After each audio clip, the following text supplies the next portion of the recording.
تھے ان کے ہاتھ میں شفا تھی، جس مریض کو ہاتھ لگاتے تھے ٹھیک ہو جاتا تھا۔ ان سے پوچھا آیت اللہ وحید خراسانی نے کہ یہ کیسے ہوا؟ کہا کہ میں بہت مریض تھا، شدید بخار میں تھا، اور میں امام رضا سے متصل ہوا۔ میں نے خواب میں دیکھا بیماری کی حالت میں ہوں، حرم امام رضا ہے، امام موجود ہیں، ایک خدام ہے درمیان میں، امام کے ہاتھ میں ایک کپڑا ہے، ایک رومال سا ہے۔ مجھے خدام نے کہا کہ اس رومال کو پکڑ لو۔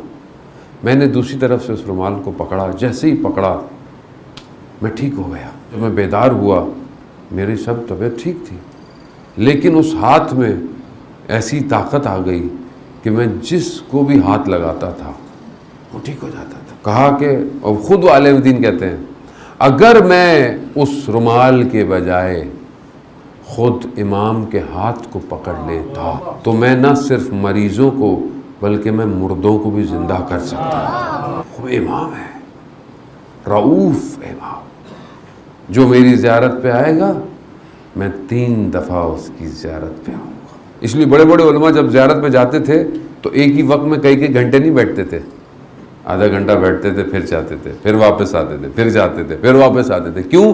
جتنی دفعہ زیارت پہ آؤ گے اتنی دفعہ ملٹی پلائی بائی 3 میں آؤں گا۔ ایک شخص کاروباری بزنس مین لاس ہو گیا، بینک کرپٹ ہو گیا، قرضہ اتنا، مصیبت، مشکلات، سمجھ میں کچھ نہیں آتا کیا کروں۔ ایک دم خیال آیا، کہیں دیکھا تھا کہ امام رضا کی زیارت پہ جاؤ تو مشکلات حل ہو جاتی ہیں۔ کہتا ہے مجھے امام رضا کی زیارت پہ جانا، تو پیسے ہیں نہیں، کیسے جاؤں میں؟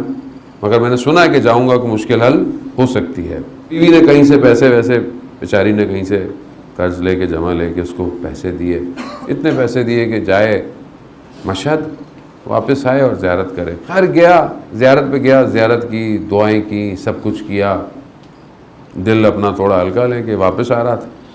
جہاں اس نے جوتے اپنے دیے ہوئے تھے، جیسے ہی وہ اس کے لیے جو جوتوں کے رکھنے کا نمبر ہوتا ہے اس کو نکالنے لگا تو دیکھا کہ جیب میں پیسے نہیں ہیں، جو تھوڑے بہت پیسے بیچارے کے پاس تھے واپس آنے پیسے نہیں ہیں۔ تو عجیب سا ہو گیا، امام کی رضا میں کہا مولا میں تو آپ سے اپنی مشکل حل کروانے آیا تھا، الٹا جو میرے پاس پیسے قرضے کے میں لے کر آیا تھا وہ بھی میرے پاس نہیں ہے، کہاں جاؤں؟ اسی اسنا، اسی عالم میں میں یوں چل رہا تھا تو اچانک سے پاؤں ٹکرایا ایک سکے پہ، سکہ ملا، اٹھا لیا، جوتے لے کے پریشان ہے کہاں جائے، اب کچھ سمجھ میں نہیں آ رہا، کیونکہ خوب شریف النفس آدمی ہے، یہ انہیں کہ کسی سے پیسے مانگ لے کہ بھائی میں یوں ہوں، کیونکہ پروفیشنل نہیں ہے، عزت آبرو والا شخص ہے۔ اب اسے ایک دم خیال آیا کہ ٹیلی فون بوتھ ہوتے ہیں جیسے ملکوں میں ہوتے ہیں، آپ نے کہا حرم کے باہر لگے ہوئے ہیں، تو سکہ، اس نے بولا کہ میں ایک سکہ ڈالتا ہوں، ایک رینڈم نمبر ملاتا ہوں اور اس شخص سے اپنی مشکل بیان کرتا ہوں، نہ میں اس کو جانتا ہوں نہ وہ مجھے جانتا ہے، اگر امام رضا نے مدد کی تو وہ میری مدد کر لے گا۔ اس نے یہ کیا، ایک ایسے ہی رینڈم نمبر مشہد کا ملا دیا۔ سامنے والے نے فون اٹھایا، بولا کیا ہے؟ کہا کہ ایسا ہے کہ میں کوئی مانگنے والا نہیں ہوں، لیکن میری مشکل ہے، مجھے کھانے کے پیسے اور مجھے واپسی کا کرایہ چاہیے۔ اس نے بولا تم کہاں کھڑے ہوئے ہو؟ کہا کہ میں فلانی جگہ کھڑا ہوں۔ کہہ رہا بس وہیں کھڑے رہنا۔ تو تھوڑی دیر گزری، 10-15 منٹ گزرے، دیکھا کہ ایک بڑی اچھی گاڑی آئی اور ایک شخص نکلا، کہا کہ آپ ہیں؟ کہتا آئیے۔ میں سمجھ گیا کہ اس شخص نے یہ گاڑی بھجوائی ہے۔ میں اس کے ساتھ بیٹھا گیا، جیسے ہی مجھے وہ گاڑی لے گئی تو ایک بہت بڑا گھر، بڑے گھر میں انٹر ہوا، مجھے اس نے بٹھایا، چائے ساری چیزیں ریڈی سب، مجھے کہا بیٹھو۔ کہا کہ کیا مشکل ہے؟ کہا یہ مشکل ہے۔ کہا مشکل نہیں ہے۔ کہا تھوڑی دیر میں اس کا جوان سا بچہ آیا، اس نے چائے وائے پلائی اس کو۔ کہا کہ مشکل کیا ہے تمہاری؟ کہا کہ نہیں مشکل نہیں، کیا تو تم یہاں آئے کس مشکل کے لیے؟ کہا کہ میں کاروباری آدمی تھا، میرے کاروبار میں نقصان ہو گیا۔ کہا کتنا نقصان ہوا؟ زمانے کے حساب سے اس نے 200 ملین تومان بتائے، آج کل تو ظاہر ہے اتنا نہیں ہے لیکن اس زمانے کے حساب سے بہت بڑی قیمت تھی۔ اس نے بولا اچھا، اس نے چیک بک نکالی، اس نے 200 ملین لکھے، سائن کر دیا۔ کہا یہ کیا؟ کہا تمہیں اور کتنے پیسے چاہیے جس سے تم اپنا دوبارہ کاروبار شروع کر سکو؟ 60-70 ملین, ذرا ایک اور چیک نکالا, 60-70 ملین سائن کیا گیا. اب اس کی سمجھ میں نہیں آیا کہ میں کرایہ لینے آیا تھا, چائے لینے آیا تھا, یہ شخص کون ہے. تو اب یہ پریشان ہے, تو اس نے بولا تم یہ سوچ رہے ہو کہ میں تمہاری مدد کیوں کر رہا ہوں. کہا یہ میں نے تمہیں لون دیا ہے, مگر تمہاری مرضی ہے, اگر تم مجھے واپس کر سکو کر دینا, نہ کر سکو تو بھی کوئی مشکل نہیں. کہا کہ ماجرا کیا ہے. کہا وہ دیکھا جو تمہیں چائے دینے آیا تھا. کہا میرا بیٹا ہے, جوان عقل تھا.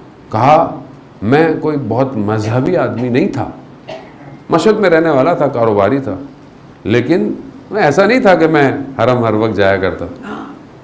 لیکن میرے بیٹے کو کینسر ہو گیا, اس کو بہت علاج کے لیے ادھر ادھر ہر جگہ. ڈاکٹروں نے کہا کہ اس کا علاج یہاں نہیں ہو سکتا, اس کو لندن لے جاؤ. وہاں پر بھی اس کے ٹیسٹ تھے, انہوں نے بولا کہ کچھ ٹیسٹ ہوں گے, اگر تو وہ ٹیسٹ پازیٹیو ہوئے تو ہم آپریٹ کر سکتے ہیں, ورنہ شاید ہم اس کو آپریٹ بھی نہیں کر سکتے. کچھ ٹیسٹ آئے, کچھ ٹیسٹ میں وہ چیزیں آئیں, تو بولا ٹھیک ہے. ایک ٹیسٹ باقی رہ گیا تھا. ایسے میں وہاں پر ایک کام کرنے والا تھا, وہ مسلم تھا. اس نے بولا کہ جاؤ دعا کرو, جو کر سکتے ہو کرو, اگر تو یہ ٹیسٹ آیا صحیح تو علاج ہوگا, ورنہ اپنے بیٹے کو ایسے ہی لے جاؤ. اب میری پوری کائنات میرا بیٹا تھا. کہا کہ میں مذہبی آدمی نہیں تھا, مجھے ایک دم امام رضا کا خیال آیا کہ یا امام رضا, یقیناً میں آپ کے شہر میں رہتا ہوں, لیکن میں آپ کا اچھا ظاہر نہیں ہوں, لیکن میرا ہاتھ خالی ہے, امام رضا مدد کیجیے. کہا تھوڑی دیر بعد وہ شخص دوڑتا ہوا آیا. کہا کہ رپورٹیں تو بالکل عجیب سی آ رہی ہیں. کہہ رہا کیوں؟ کہا کہ بیماری کا نشان نہیں ہے. کہا کہ دوبارہ سارے ٹیسٹ جو پہلے پازیٹیو آئے تھے وہ دوبارہ کرائے. کہا کہ سب نیگیٹو آنا شروع ہو گئے. وہ ڈاکٹر پریشان ہو گئے کہ یہ کیا کیا, اصل پاسبل نہیں ہے پہلے بار. تو میں سمجھ گیا اس وقت جب میں نے امام رضا سے یہ کہا تھا مولا میرے بیٹے کو شفا کر دیں, میں آپ کے ایک زائر کو اتنا دوں گا کہ اس کی زندگی پر کر دوں گا. کہا اس دن سے جب میں واپس آیا, میں اپنے آفس میں بیٹھ کر صرف انتظار کرتا تھا کہ وہ ایک زائر کب آئے گا.